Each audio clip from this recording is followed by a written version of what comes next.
Hello and welcome to the Seeing Red Unofficial Arsenal podcast, the weekly show in which myself, Tom Canton, am joined by John Cross as we discuss all the latest regarding the Gunners and their weekly action in all of the multiple competitions they're playing and inevitably all the millions of injuries that they've probably suffered up to this point. I'm very happy to provide you this week with a little promo ahead of what is hoping to be a regular occasion for between the two of us. John, how you doing, my friend? You good? You well?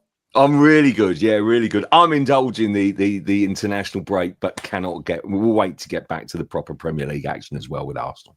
Yeah, it's a good time for us to be really kicking off with this brand new show because, as you mentioned, we're currently sitting in the midst of a enthralling international break where the Emirates is collecting dust, or at least it will be until Saturday when they host Brazil against Senegal ahead of the North London derby. Again, another good reason why starting our brand new show is very well timed. Just to give you a little bit of a background into both of us and to why you should be tuning in each week. John, why don't you give people a little bit of a background into what you do at the Mirror and your broader work around the club? Well, listen, I've got such an affinity with Arsenal. I can't deny that. I follow Arsenal incredibly closely. I'll tell you what, I started my journalism career on my local paper, the Islington Gazette, and basically you can imagine what happened there quickly. I quickly moved on to try and cover as much Arsenal as I could and was fortunate enough there from what was it, all those years ago, back in the late 80s, into the 90s. And you'll never guess, but basically people who used to work at the club back in those days, some of them are still there. I mean, that's remarkable. So listen, and then basically was fortunate enough really to cover some of the golden years through Arsene Wenger, and got to know during that time Mikel Arteta quite well as a player and as a personality and as a person. So I kind of been fascinated to see how he's progressed, and he's done an amazing job, hasn't he, as Arsenal manager. But I am these days chief football writer, so I have a broader scope, a broader range.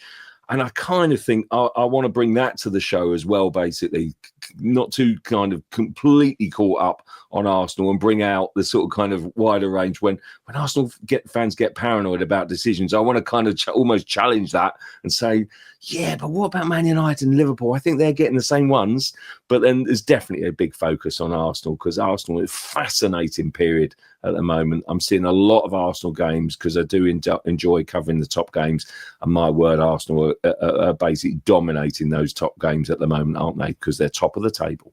Yeah, it's a great time to be talking about covering the club. From a personal point of view, the Arsenal reporter at the Mirror and football.london these days covering Arsenal week in, week out, home and away.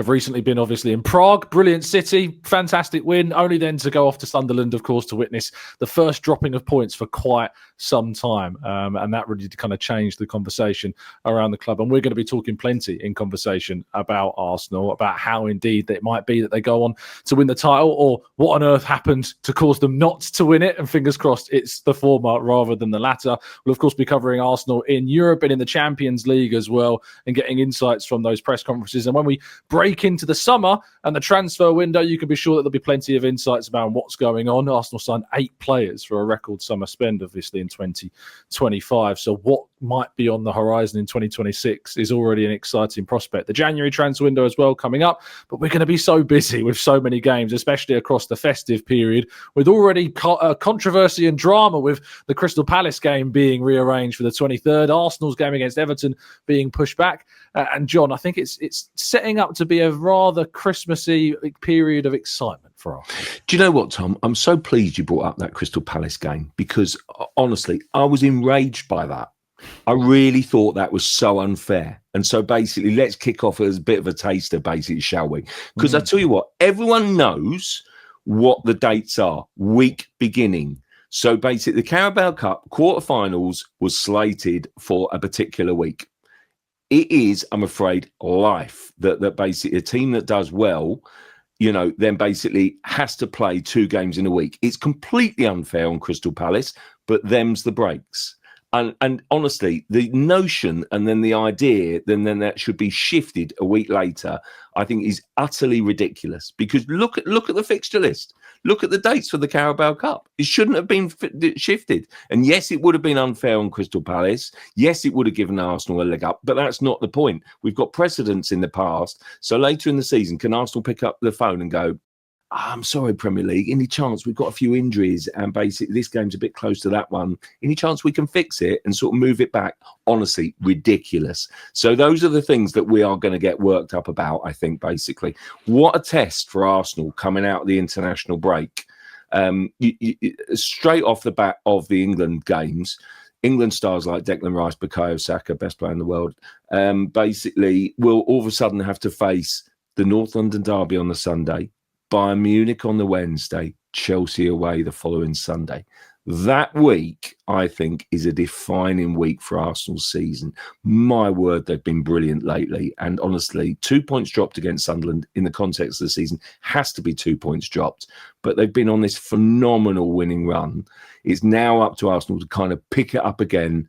They've got two incredibly difficult North London derbies, and then a huge Champions League game sandwiched in between. The way that they've played so far makes you think, actually, I wonder where they could win 2 and draw 1, possibly win all 3. They've been that good.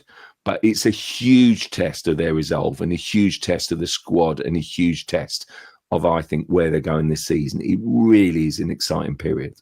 Yeah, it is. Not only that, but you're going to find us agreeing with each other each week. In fact, we might even do a feature on which one of my tweets John has disagreed with each week as a point of discussion as well. But more insights just like that coming every single week with myself, Tom Canton, and John Cross on Seeing Red, the unofficial Arsenal podcast.